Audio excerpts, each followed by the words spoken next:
लोग थोड़ा सा उल्टी बरबर्ती के लोग हैं, बीमारी के लोग थोड़े से कड़वे सब पूरे प्रदेश में देश में जानते हैं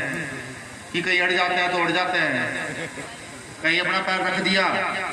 किसी मामले में टांग फंसा दी तो फंसा दी, टांग कट जाए टांग निकलने का काम नहीं रहता है, बीमारी के लोग हैं।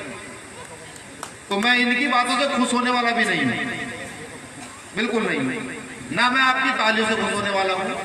और ना ये जो आपने कई हजार की माला मेरे गले में आज दिन में डाली अब फिर डाल दी इनसे मैं खुश होने वाला हूँ, नहीं।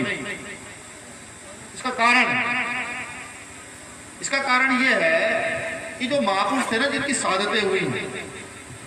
कहीं ना कहीं हमने उनको भूलने का काम किया, बुरा मत मानिए, देखिए सच तो सच है साहब। और अगर मैं अपने समाज में खड़ा होकर सच बोल पाऊं तो मुझसे ज्यादा निकम्मा और नाकारा कौन है? भाई बाबा साहब अम्बेडकर ने पढ़ने का तो अधिकार दिया, लड़ने का अधिकार तो खून में है ना, या नहीं है?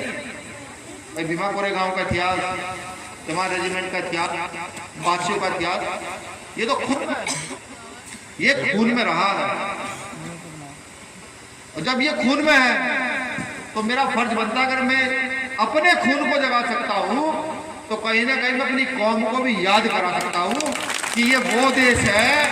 जहां मेरे समाज के राजाओं ने राज किया है, नोक तलवार की नोक के बल मजबूत राज किया है। हालांकि आज हम भूल बैठे हैं, हम नहीं खड़े होते,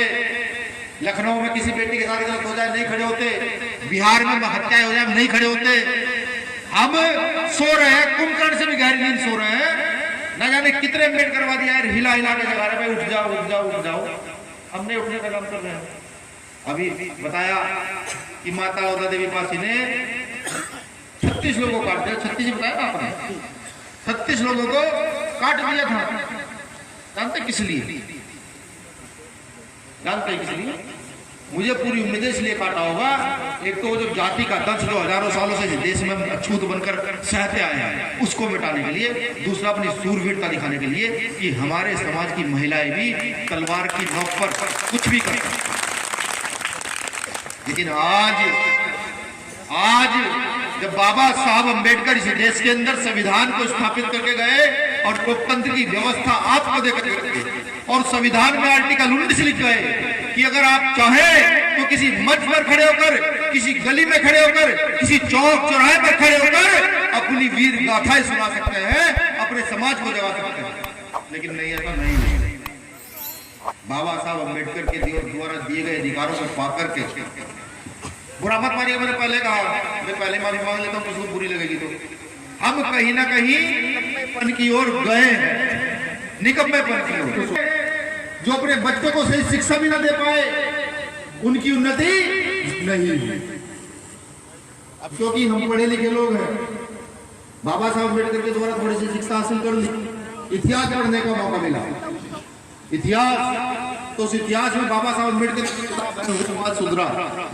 भाई ये माइक पे गड़बड़ करना है भाई, वो खुद ही बैठे, खुद का आरक्षण कर दिया, कर दिया,